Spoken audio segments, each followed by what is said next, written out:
but there's gonna be tons of other projects coming in the next few weeks, and you got to figure out how to identify whether or not it's gonna be different. There have been some projects very recently that I don't know how we address them, but they were not quite unique enough. They were not quite well done enough. We can talk if you guys want about maybe making some oversights into how the art generated. Those are red flags, and there's going to be red flags that people can find for themselves and use that as reason to avoid. I'm going to focus more on finding the projects to ape into, and that's what I advise others to do as well. Yeah, I mean, what you said, right, about like the quality of the art being so important. When I look at bulls right now, there's already a lot of hype around bulls. There was hype around Yetis, but I think the hype around Yetis was solely because they were the next avatar project. People missed out on cats because there were only 3,000 mints of cats versus the typical 10,000, and they had that botched drop where they had to do it early, so a lot of people waiting for cats couldn't get them, and then the cats were actually cool, which is what we're talking about, and so they were popular. So there you go. So then Yetis was kind of the natural next thing, and then Yetis got so much wrong, right? And I hate to continue to bash Yetis, but everything you're talking about, the art not being immaculate, like there were issues with like the DSLR camera Yetis that where the DSLR cameras around the Yetis, see that they hadn't put the time. There was like red light around or something, like blue lines around it. It was just a disaster, right? Look at these bulls. These bulls are cool, and there's a lot going on, and I could see someone actually using these bulls as a profile pic, right? Like that's what you have to kind of look at. There's a reason why Basquiat's art is popular, because it looks good, right? It's not just because he was another artist of that time. It's because it's really cool. It's different, but it's cool. Like anybody would love to have a massive Basquiat in their house. Like that's just insane. It's an absolute attention grabber, right? So you have to keep in mind, collectibles have to look cool. Even the collectibles when I was growing up, like Pokemon and stuff, the art style is really cool. You couldn't just put out some complete BS and have it catch on. So yeah, we can talk about some of these projects now that haven't done as well. I think the one real quick, I just want to say I'm going to hop off, but thank you, Sven. You're the GOAT. Really appreciate you spending some time with us today. Y'all take care. No. Thanks for having me, and we'll chat later. But Pio and I will take it from here. Awesome. Take care, guys. See you, Malachi. So yeah, you were alluding a little bit here, and we'll get back to some of the more popular projects like the dogs and other stuff that's coming out. But you were talking about Misfit University. So this came out this week. It's had quite a bit of controversy, I guess I would say. So what's your blink reaction to this project? So let's do two things. First, just to pick up on your point about the Yetis. They also botched the drop. The data leaked. People were able to figure out what was rare, what wasn't. That's never good. It doesn't matter if it's a great project, right? If the craniums metadata leaked early, they looked so good and the people were excited, I think it would have been okay. When you have a weak project and that happens, it's going to set it off on a bad path. So that was a mistake Yeti's made. Look, if you're building a project, guys, protect your metadata till the drop and the images. It's not that hard. If you're not doing that, don't release. I mean, it's simple as that. Misfits had some issues on the drop. People were able to figure out some rarities. I took one look at the project and just said, look, if they do well, great, but there's just too much. I was a little bit worried about this idea of putting people into kind of different classes within a university. It just, I don't know, something seemed like it could go wrong there, and sadly it did. I don't want to go too deep into this because I do believe it was an honest oversight from the developers, and look, I'll give them a lot of credit. They put out an apology that I think was really sincere. They're donating a significant sum of money to charity to try to right the situation. And I don't think we need to show, the actual misfits that were the problem, but there were a number where the generative art caused situations and images that were a bit traumatic to some people. I mean, this is a project that was supposed to appeal to a more of a teen mindset, and it was just not well thought out. And that's the kind of thing that we need to try to avoid.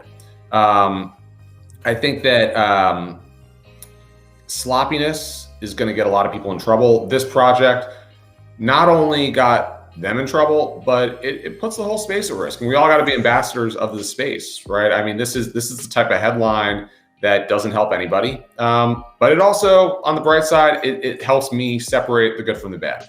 And I don't believe that we should, embrace cancel culture. I don't think that the people here are bad people. I think they're good people who made an honest mistake. And I'm honestly, I think people need to learn from it, like make the space better, move on. If you're doing stuff that if you're doing generative art and there's a risk that some of the art could be in poor taste, okay, prevent that from generating. And so that's a lesson that I hope any project from here on out learns from. And for those that do learn from it, they'll be better for it. For those that don't, they're not going to succeed. So that's the takeaway here. I don't have any issue with projects struggling, because we're still building, we're still learning.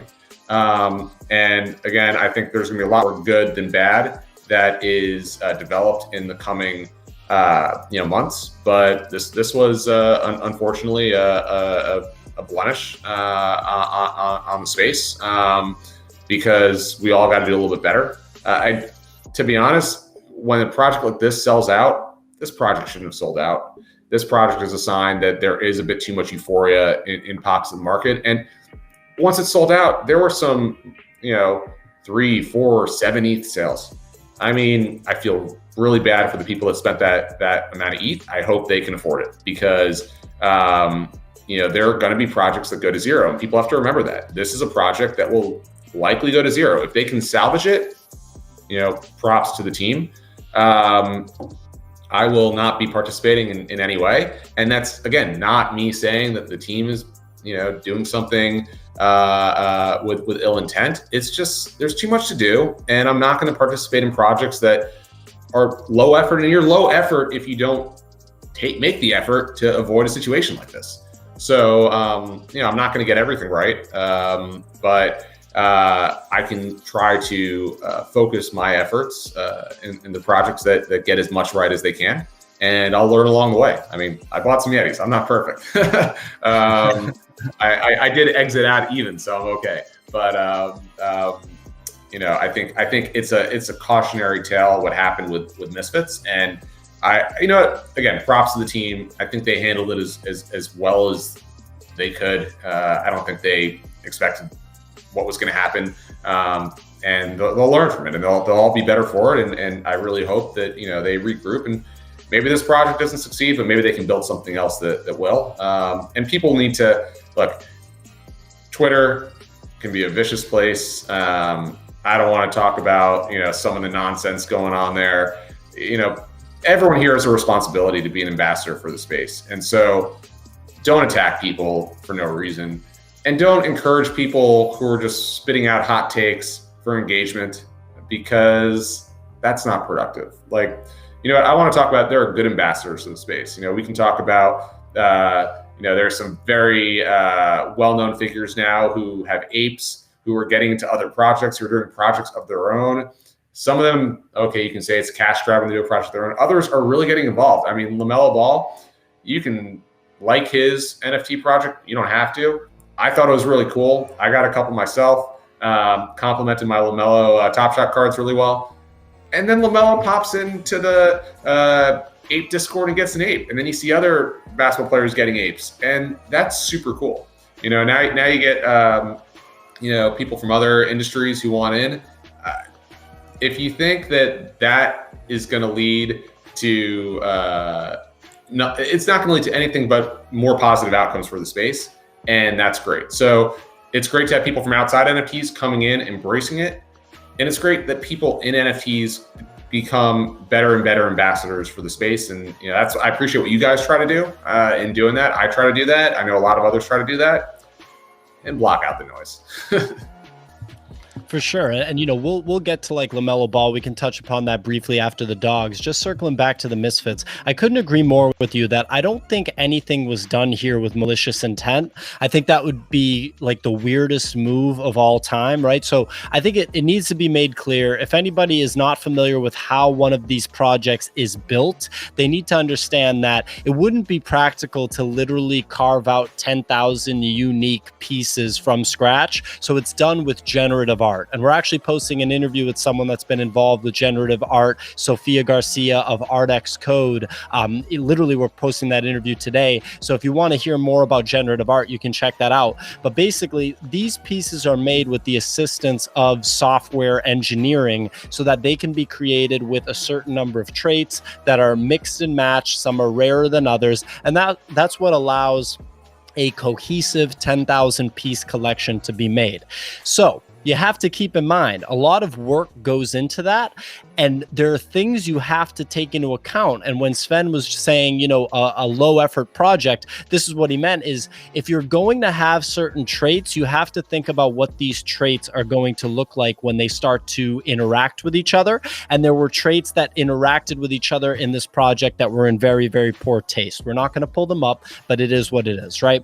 My other thing with this project that has me looking at it as something that you don't want to do is I, again, don't really think that people are going to see this and think of it as cool. So I'm not trying to be like a bully on this project. I don't want to bully the Yetis, but I just want to speak objectively about this. We have a chef right here, like a crying chef person with like body armor in a frat house. I don't know who is going to see this and say, I need that to be my profile picture. And again, I'm not trying to just destroy this project, because I actually saw some that I think were a step in the right direction. The alien ones aren't bad, right? So maybe if they had taken the creativity a step further and they said, this is going to be Misfit Alien University, and then it's all aliens. That's, to me, a little bit cooler than the approach that they took. So there's so much that goes into these projects. And the other thing is, Bored Apes came out 2 months ago, and that's the inspiration for all of this.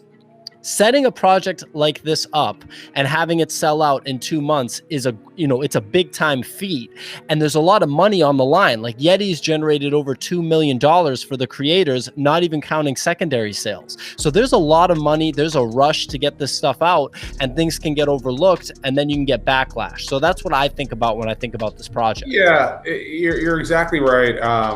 In your characterization of what caused something to be more low effort. It's also, I think not just think about how the pieces fit together, but like, ignoring should certain traits not go together because they're in poor taste, but do the lines line up? You see some where like the necklines look off, or I mentioned like hair popping through a hat that shouldn't have occurred. So that's certainly things that people need to focus on.